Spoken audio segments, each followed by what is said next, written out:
Halcyon Station floated in silent orbit around a dying star, far from the shining core worlds of the galaxy.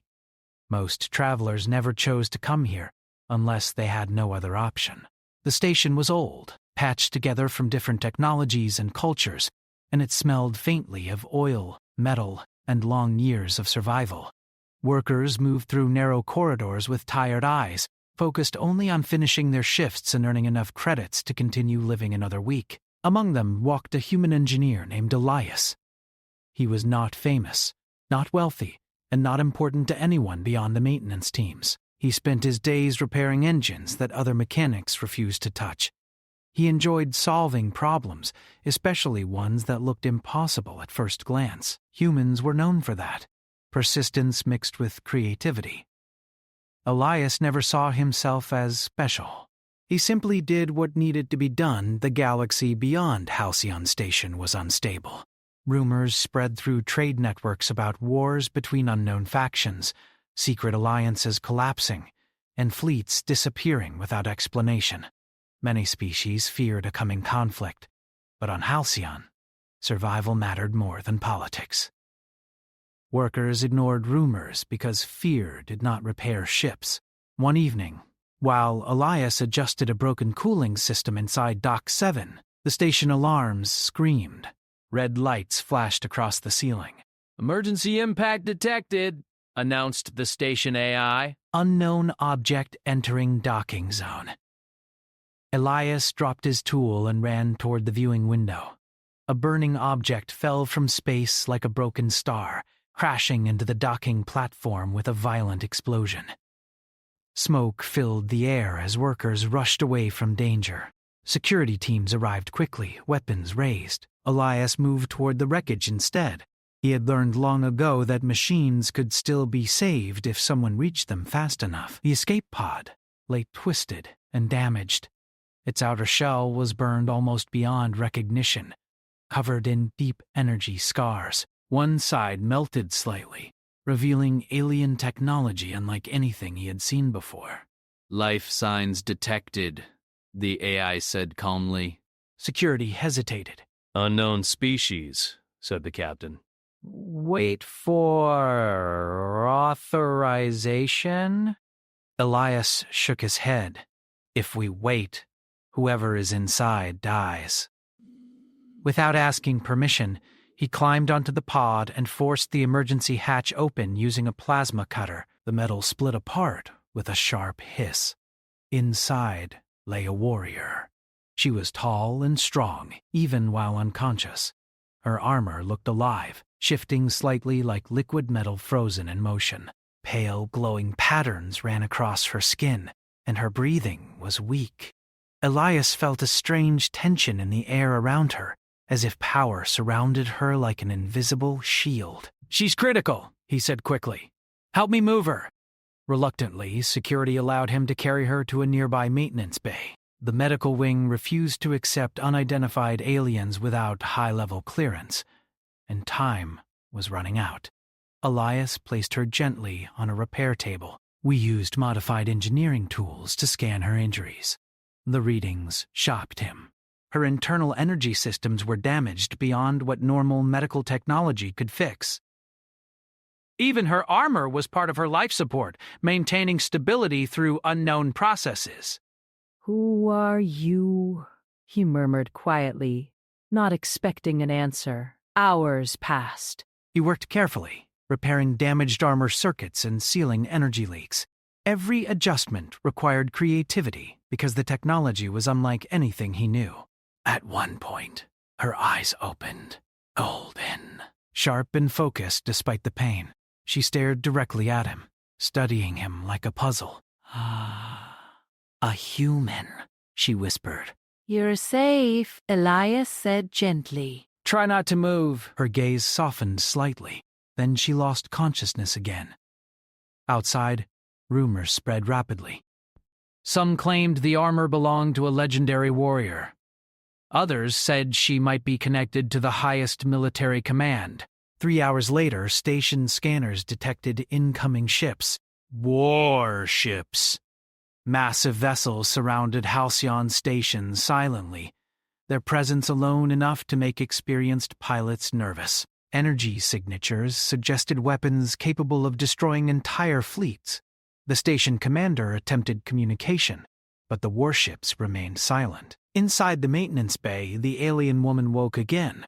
This time her movements were slow but controlled.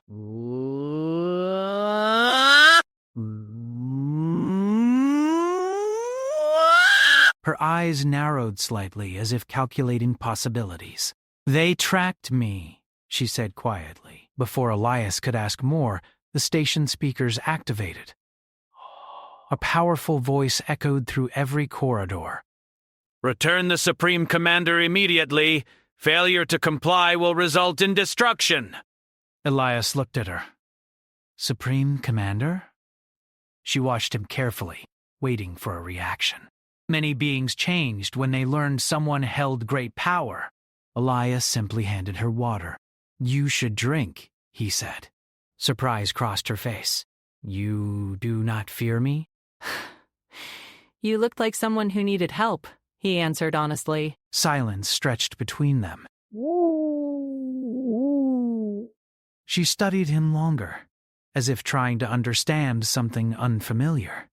Outside, the warships charged weapons, energy building into glowing lines across their hulls. The station trembled. "They will destroy this place," she said softly.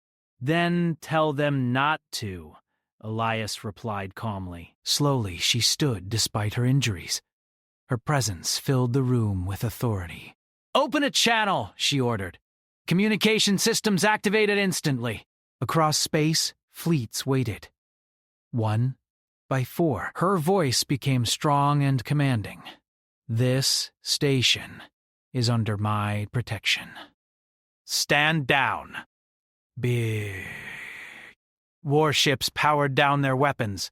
The entire station fell into stunned silence. Elias watched her carefully, realizing the truth. She commanded fleets capable of controlling the galaxy itself. She turned toward him again, her expression thoughtful. "You saved me without knowing who I was," she said quietly. "I would have done the same for anyone," he replied. Something changed in her eyes. Respect mixed with curiosity. "Humans are "Unusual," she said slowly. "Yeah," Elias said with a small smile. "We hear that a lot." Outside, relief spread through the station as danger faded. Inside, a connection formed between the most powerful commander in existence and a simple engineer who treated her like an equal. Neither of them yet understood how deeply this moment would change the future of the galaxy. The station slowly returned to normal after the warships powered down, but the feeling of danger did not fully disappear. Workers moved more quietly through the corridors, whispering to one another. Everyone knew something important had happened. Halcyon Station was not a place visited by powerful fleets, and yet an entire armada had surrounded it because of one injured woman. Inside the maintenance bay, Elias adjusted the energy stabilizer attached to the alien warrior's armor. The device hummed softly as it redistributed power through glowing lines along her suit. She watched him closely. "You treat advanced battle armor like an engine," she said. Elias shrugged slightly. "Everything is just systems and problems. If you understand the pattern, you can fix it." She seemed to consider his words carefully. "My name is Lyra," she said after a moment. "Supreme Commander of the Stellar Accord." Elias nodded, as if she had simply introduced herself as another traveler. "I'm Elias, engineer." Lyra's eyes narrowed slightly, almost amused. "You already knew I held authority, yet you do not change how you speak." "I don't see why I should," Elias replied. You were still bleeding when I met you. For a brief second, something like warmth appeared in her expression. Outside the bay, station officials gathered nervously. The commander of Halcyon Station requested permission to meet her, but Lyra refused. "I require time," she said calmly. No visitors. Elias noticed the tension in her posture. You're worried? He said. She did not answer immediately. Someone attacked my flagship, she finally said. Not an enemy fleet. Someone who knew my movements. A betrayal? Her silence confirmed it. Lyra walked slowly toward the viewing window. Beyond the glass, massive warships floated silently, waiting for orders. They believe they protect me, she said quietly. But protection cannot stop betrayal. Elias continued working, giving her space to think. Humans often understood that silence helped more than questions. A few minutes later, her communicator activated. Hail from Admiral Senvar, said a mechanical voice. Lyra accepted the call. A tall alien figure appeared as a hologram, bowing respectfully. My commander, we request immediate extraction. This station is not secure. Lyra glanced briefly at Elias. I will remain here temporarily, she said. The Admiral looked surprised, but obeyed. After the call ended, she turned back to Elias. You risk your safety by staying near me, she said. I fix things, Elias replied simply.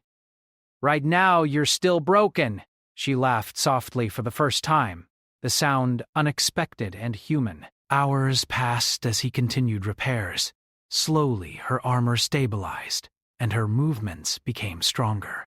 During that time, they spoke more. She asked about humans, about Earth, about how a species considered physically average had spread across space so quickly.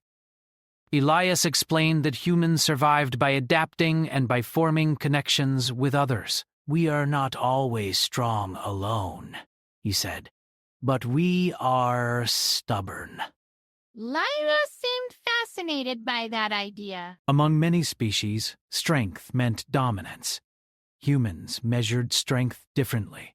Later, station alarms sounded again, not from external threats, but internal conflict. Security reported an unauthorized intrusion in the lower decks. Lyra's eyes sharpened instantly. Someone is searching for me, she said. Elias felt tension rise. Can they reach here? If they know the station layout, yes. Her presence changed, becoming more commanding. She extended her hand toward him. Stay behind me. Elias blinked. I'm not a soldier. Then, stay close. The door slid open slowly. 3 figures entered wearing stealth armor that distorted light around them. Their weapons were silent, designed for assassination. Lyra moved instantly. Despite her weakened state, she blocked their advance with precise movements, using energy from her armor to create a defensive barrier. The attackers fired, but the blasts deflected away. Elias watched in shock. She moved like a storm. Fast, controlled, unstoppable. One attacker aimed toward Elias. Without thinking, he grabbed a heavy tool and threw it, disrupting the attacker's aim. The shot hit the ceiling instead. Lyra finished the fight quickly, disabling the remaining enemies. Silence returned. Elias's heart pounded. They were not from your fleet, he said. No, she replied coldly. They were sent by someone who wants me dead. She looked at him carefully. You interfered in a battle between elite assassins. They were going to shoot me anyway, he said. Again, that small hint of amusement crossed her face. Security teams arrived moments later, stunned by what they saw. Lyra ordered them to remove the attackers quietly. After they left, she turned toward Elias. You saved my life again, she said. He shook his head. You saved yourself. Perhaps, she said softly, but humans act without calculation. That is rare. Outside, the fleet remained still, but tension grew stronger. Lyra knew she could not remain hidden forever. She walked toward the window again, watching the stars. Power isolates, she said quietly. Every decision becomes a calculation. Every person becomes a potential threat. Elias leaned against a console. That sounds lonely. She did not deny it. After a long pause, she spoke again. Why did you help me? Because someone needed help, he said. And because everyone deserves one person who sees them as more than a title. Her golden eyes softened. For the first time since waking, she looked less like a commander and more like someone searching for something she had lost long ago. Outside the station, hidden enemies moved quietly, preparing their next strike. Inside the maintenance bay, a bond slowly formed between a simple engineer and the most powerful warrior in the galaxy. A bond that would soon change the balance of power itself. The maintenance bay felt quieter after the attack, but the silence carried tension instead of peace. Outside the viewing window, the fleet remained in position. Massive ships floating like silent guardians around Halcyon Station. Workers moved cautiously through corridors, aware that powerful forces now surrounded their small home. Lyra stood near the window, watching distant stars. The faint glow of her repaired armor reflected across the glass, and for the first time since Elias met her, she looked almost calm. Elias adjusted a small control panel behind her, monitoring the stability of her suit. The repairs were holding, but the deeper damage inside her body still needed time to heal. You should rest, he said. I cannot, she replied quietly. Not yet. He noticed her hands were clenched slightly, a sign of tension she tried to hide. More assassins? He asked. Possibly, she said. But the greater danger is not here.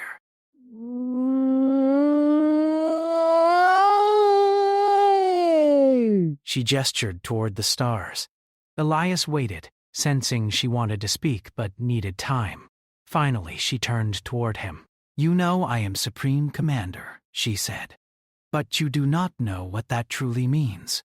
I figured it's complicated, Elias replied. She gave a faint smile. The Stellar Accord is not one empire. It is many species, many worlds, many conflicting desires. They follow me because I hold the authority to unite them and to end wars before they begin.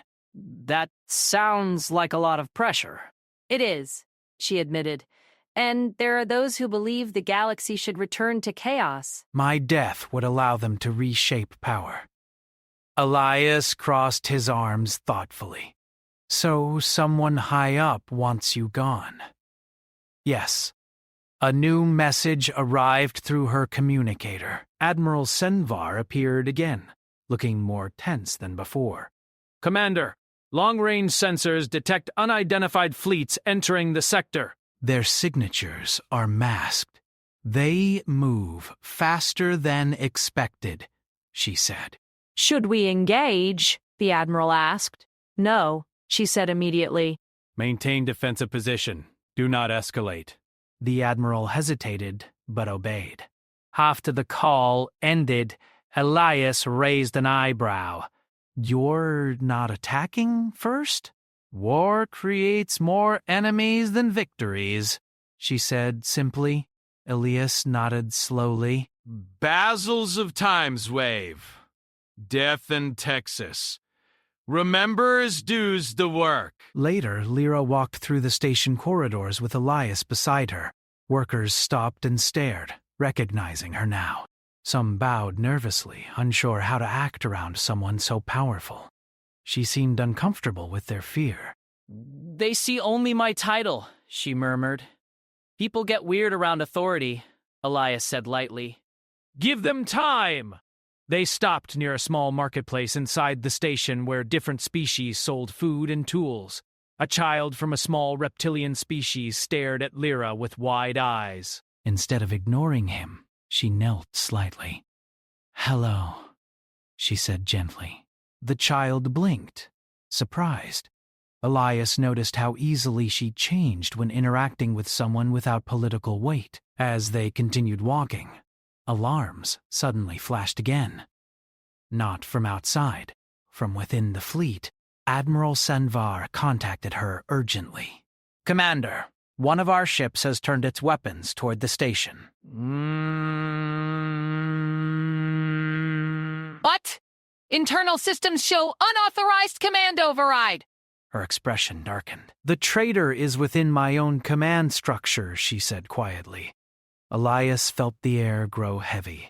Outside, one of the massive warships slowly powered its weapons, energy building along its hull. Lyra moved quickly back toward the maintenance bay. "Open direct command link," she ordered. A holographic interface appeared around her, lines of alien symbols moving rapidly. "Identify vessel," she said. "Cruiser Tal Corin," the system replied. Lyra's eyes narrowed. "I trained its captain personally," she whispered. The weapon charge increased. Yalis watched carefully. "Can you shut it down? I must reach the captain directly." A new figure appeared, calm, cold.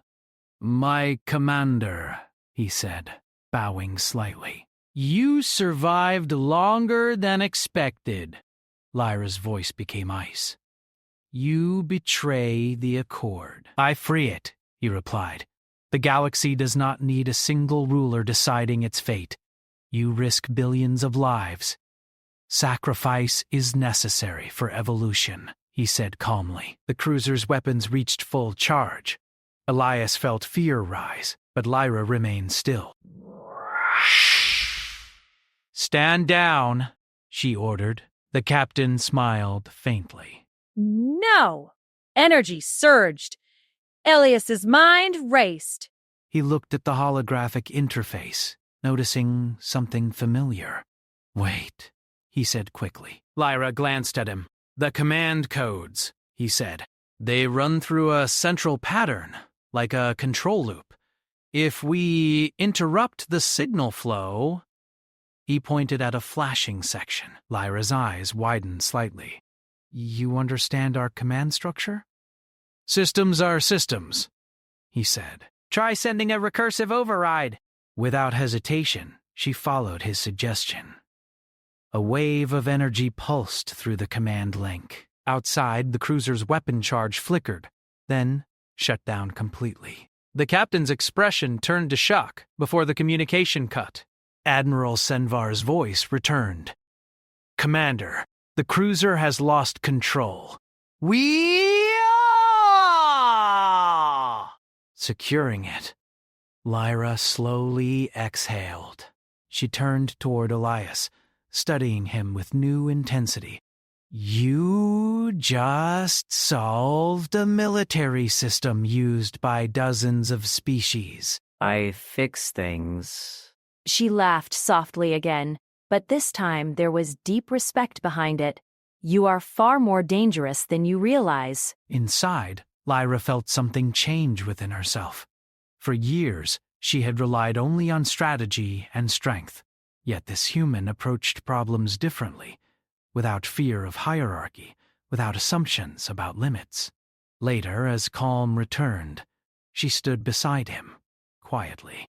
"The galaxy fears humans because you are unpredictable," she said. "Now I understand why." She looked at him carefully. "It may be exactly what the galaxy needs." But even as peace returned for the moment, hidden enemies continued moving in the shadows, planning their next strike. And neither of them yet realized that the greatest threat was not the traitor they stopped, but someone far closer.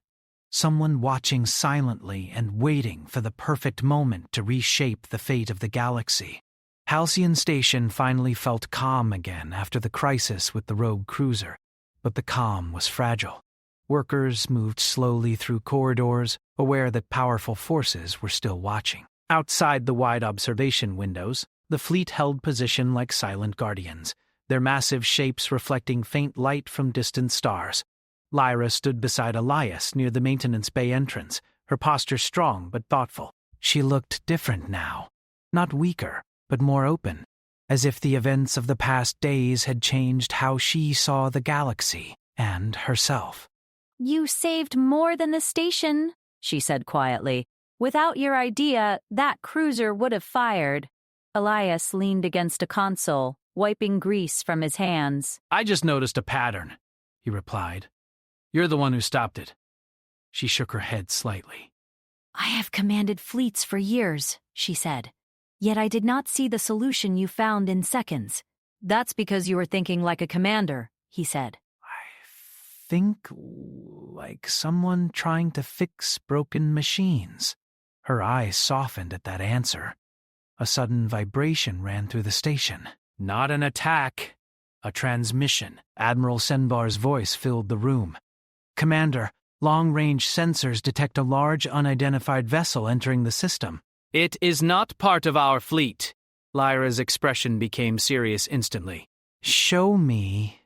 A holographic projection appeared, revealing a massive ship emerging from hyperspace. It was larger than anything Elias had seen before, its structure smooth and dark, absorbing light rather than reflecting it. That is not military design, Elias murmured. No, Lyra said slowly. It belongs to the Council of Balance. Elias raised an eyebrow. That sounds important. It is the hidden authority behind the Stellar Accord, she explained. Few know they exist. They choose who holds power. And they chose you? Yes, she said quietly. And they can remove me. The air grew heavy. The mysterious ship moved closer, stopping just outside the fleet formation. Unlike the warships, it showed no weapons, yet its presence felt overwhelming. A communication request appeared. Lyra accepted. 3 figures appeared as glowing silhouettes, their forms shifting slightly as if not fully bound by physical reality. Supreme Commander Lyra, one said calmly, you have caused significant disruption. I survived an assassination attempt, she replied evenly. We are aware, the figure said. Your survival has revealed instability within the Accord.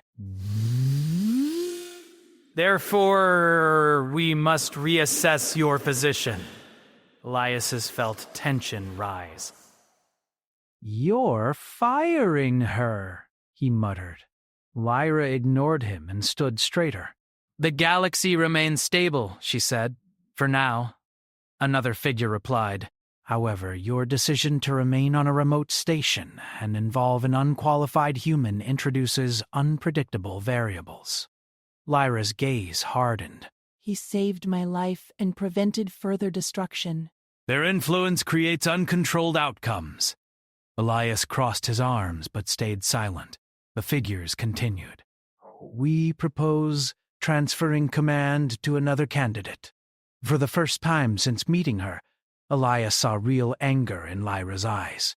You believe replacing me now will prevent chaos? She asked. We believe control must remain balanced, they replied.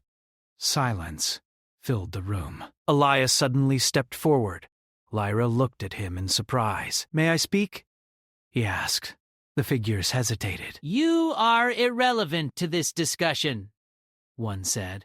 Maybe, Elias said calmly. But you said humans are unpredictable. That means we see things differently. Lyra watched him carefully. Continue. One figure aloud, Elias pointed toward the holographic display of the fleet. You're worried about control, he said. But control isn't the same as stability. If you remove her now, everyone who follows her will lose trust. That creates more instability. The figures remained silent. You're trying to avoid chaos, he continued. But your decision might cause exactly what you fear. Lyra studied him quietly, clearly surprised by his boldness. The figures exchanged silent communication. You assume too much, one said. Maybe, Elias admitted. But I fix systems for a living. When something works, You don't replace the main component during a crisis. Another pause followed. Finally, one figure spoke again. Supreme Commander Lyra, your leadership has shown unexpected adaptability. The influence of this human has introduced variables we cannot fully predict. Therefore, the figure continued, we will observe rather than replace you. Continue your command. The room fell silent. Elias exhaled slowly. Well, that was stressful. Lyra stared at him. You challenged the hidden rulers of the galaxy, she said. I just said what made sense, he replied. She stepped closer, her expression serious but warm. For years, every conversation around me has been careful, strategic, controlled, she said softly. You speak honestly, without fear. That is rare. Outside, the mysterious ship slowly turned and departed, leaving the system. The fleet remained loyal. Days passed. Repairs on Halcyon Station finished, and life began returning to normal. Workers treated Elias differently now, whispering about the human who stood beside the Supreme Commander. Lyra's health fully recovered, and her armor shone with renewed strength. Finally, the time came for her to leave the docking platform, filled with quiet observers, as she prepared to board her flagship. She turned toward Elias. You could come with me, she said quietly. The galaxy would benefit from your perspective. He smiled slightly. I'm just an engineer. You are far more, she replied. He looked around at the station, the place where he belonged. I think the galaxy needs someone fixing small problems too, he said gently. She nodded slowly, understanding. Before leaving, she paused.